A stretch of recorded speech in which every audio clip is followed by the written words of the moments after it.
Thank you. Now I'm live. Welcome. I know it's been a long day. Happy Food Day at COP28. Round of applause for that from these 16 people who are in this audience. I want to welcome the live stream audience as well. Again, my name is Danny Nierenberg. I'm co-founder and president of Food Tank, which is a research and advocacy organization devoted to highlighting stories of hope and success in food systems. So happy to be hosted here by the Agri-Food Pavilion, Rockefeller, EFAD, and CGIAR. So I want to thank them for their consistent work to highlight food systems and make sure that we are all coming together. I am really delighted to be sitting with someone I've known for a long time and really admire, Dorothy Shaver, the Global Food Sustainability Director at Unilever. Thank you so much for joining us at the end of the day, Dorothy. I really appreciate it. Thank you for having me. I'm delighted to be here. So you and I have talked for a long time about relationships and how important they are when we're talking about critical food system transformation work. And I'm wondering, how you view relationships at Unilever, which is such a huge company. And you've had to build relationships outside of the company, of course, with farmers and others, but also make changes internally that affect your external relationships. And I think there's a really complex and beautiful story that you can share with us. So I think there's a couple of principles that I would like to share with you that I'm just kind of rattling off as I think about them. So I think the first one is the fact that the time for pilots is over. So whenever I get into a collaborative conversation with anybody about, what do we want to do? Do we want to go this way or that way? Every time I say, do you think we can do this at scale? And if we can do it at scale, we do it at scale right away. And this happens externally and internally. And just the other day, we went through a process, which we always do, to get funding for a regenerative agriculture project. Every single project needs to have its own business case, its own funding behind it, and then we go through a whole approval process for every single project. We were going through this project, and someone said, one of the people that decide said internally, shouldn't we pilot this and then scale it up? And I was like, no. Because if we do it on only a little bit of the farmer has to work far harder for just a little piece of his farm. And then if it works, then we wait till the next harvest. And then if it works, we wait till the next harvest to go even bigger. So we need to get the funding right at the beginning so we can go all in and learn as we go.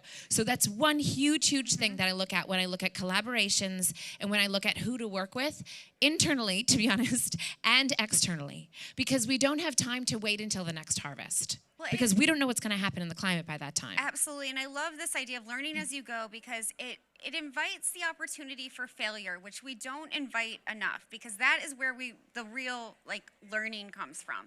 And it's not from the successes, it's from the failures. So being able to start and just jump right in, fail quickly, learn from it so that you can succeed, for the long term.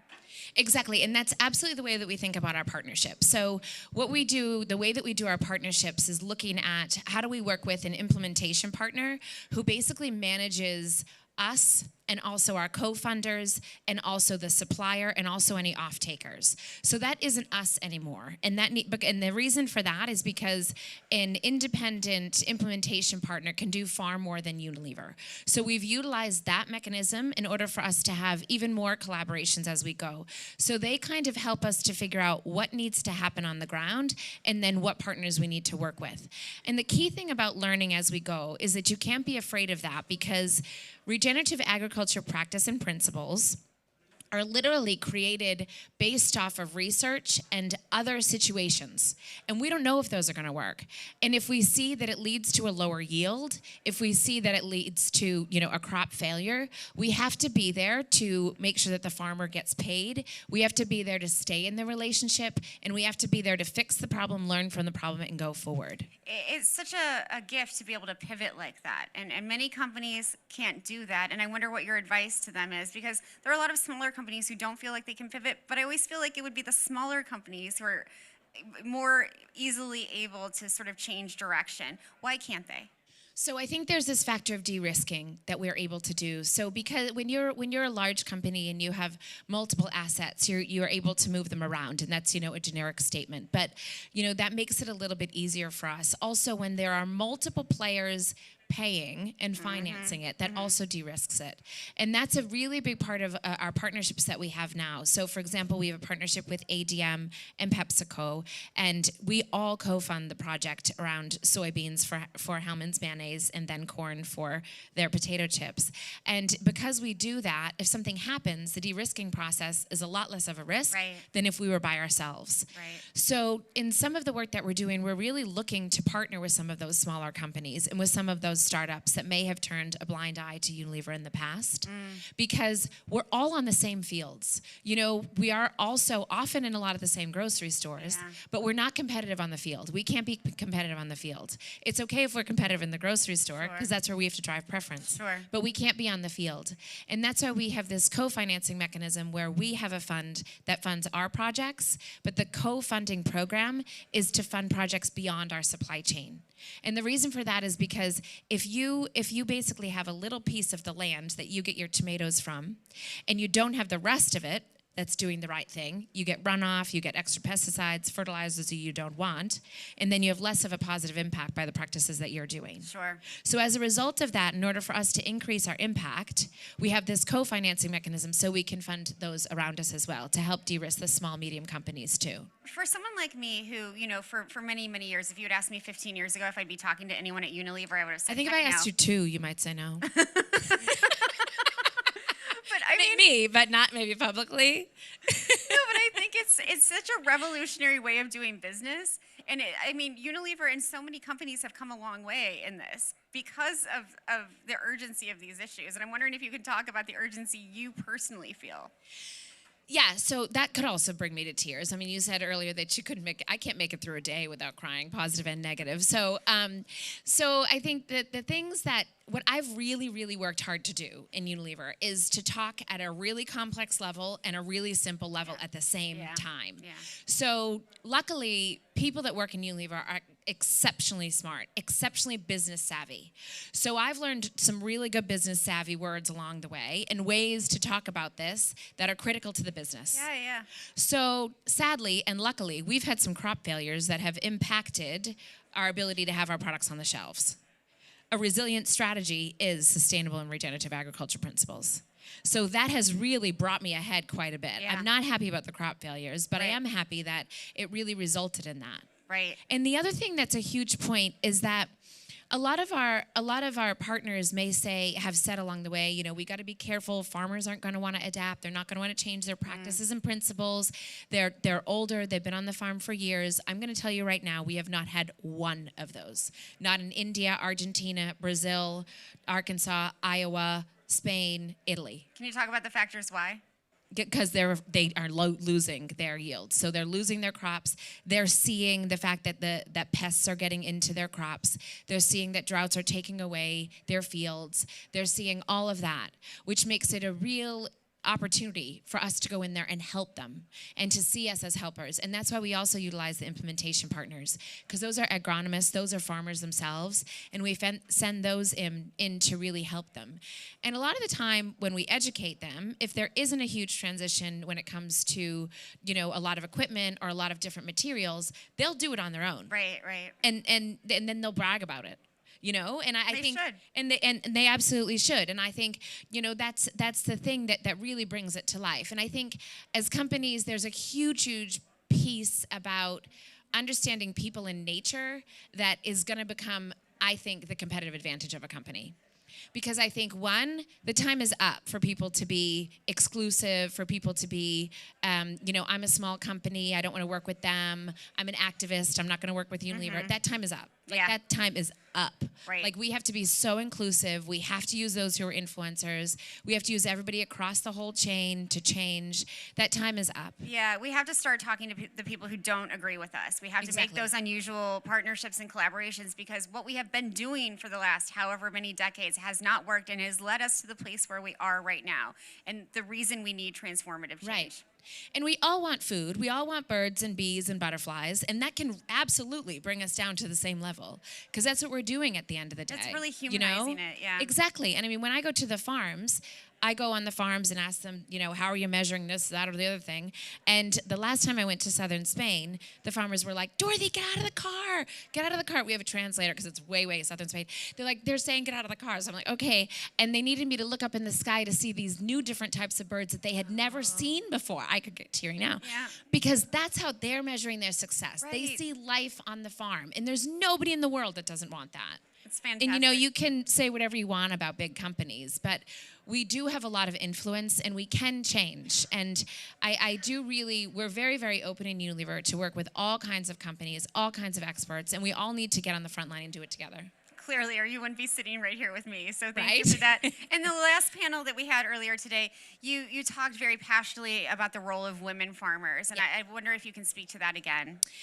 Sure. So that's a personal passion as well, because I think it was maybe about 3 years ago. I was actually creating a brief for somebody else to go talk on a panel about women in agriculture and in food. And I read at that time, I think it was even less, but globally it's 43% of the agricultural workforce is women, 60% in Africa and Asia, which you referenced earlier. And what's incredible about that is that the FAO says that if women had the access to the same things that men did, from education to market availability to equipment, the yield on those farms would be 20 to 30% higher. Like, that is absolutely outrageous. That's absolutely incredible. Yeah. I mean, 1/3 of food is wasted. Literally, that's a net zero. Not Right. that that's a net zero we're looking for, but 20 to 30% higher yield. Like, this is it feels like we're like thieves or something. No, it's clear that, to me that we ignore women in the food system at our own peril. It's just Right. a waste. It's a waste many places, but Yeah. this is the one that I'm talking about right now. Absolutely. And I think, there's a lot more work to be done there, but in Unilever we are doing some really great programs. And one of them is our Vanilla for Change program in Madagascar. Vanilla is extremely hard to grow. And we actually simply told the women farmers about the importance of cover cropping, the importance of their soil, and how that's really their commodity. And as a result, they put cover crops in, they put some hedges around, and a variety of other things. And I think it's almost to 1,000 women farmers now in that program, where they have done this work, and then they get a double income, right? So they get the money from those cover crops. They get a better yield of vanilla, which is extremely hard. It's only ripe for 1 minute, so you have to be right there. And it's been really incredible to watch that process. The other program that we have is called the Shakti program, and that's in India and Middle Americas, where we teach women actually how to be entrepreneurs and own their own businesses and go out there and sell products on their own door to door. We did an amazing education program with them about iron deficiency anemia in Kenya, in addition to the other geographies, where all these women are able to be entrepreneurs. We've seen a huge improvement in community, huge improvement in the health of their children, and also a huge improvement in depression and mental health, which is a big passion for myself as well. Talk more about that, because I think when we come to these food and agriculture events, or we're talking about the climate crisis, we don't talk about the mental health toll for farmers and others working in the food system. And it's really important to recognize that there are a lot of deaths by suicide because of depression and anxiety. And talk more about it, please. Yeah.